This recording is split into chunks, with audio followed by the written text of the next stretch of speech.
Kita beralih ke berita olahraga. PS Makassar akan melawan wakil Vietnam Haiphong pada laga perdana fase grup Piala AFC 2023. Tim Juku Eja akan bertandang lebih dulu pada laga yang akan digelar September mendatang tersebut.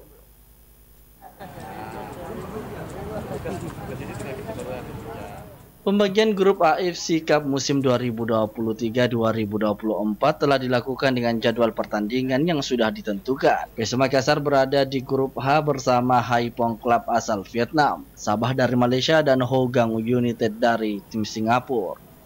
PS Makassar menjadi wakil Indonesia di Piala AFC Cup. Selain pasukan Ramang, juga ada Bali United sebagai wakil Indonesia yang berada di grup G. Pasukan Bernardo Tavares menjadi salah satu unggulan di grup H. Hal tersebut bercermin dengan prestasi William Pluim CS di musim lalu yang sukses lolos ke babak final zona ASEAN. Hanya saja untuk back-to-back di AFC Cup musim ini bisa dibilang tak akan mudah, sebab pelatih Bernardo Tavares pada dasarnya tidak ingin membebankan timnya dengan target tinggi. Tavares menyadari ada tekanan besar bagi PSM untuk lebih berprestasi di AFC Cup. Pasalnya tim Juku Eja menjadi tim terbaik di Liga 1 musim lalu dengan keluar sebagai juara. Wahyu Saputra, Celebes TV.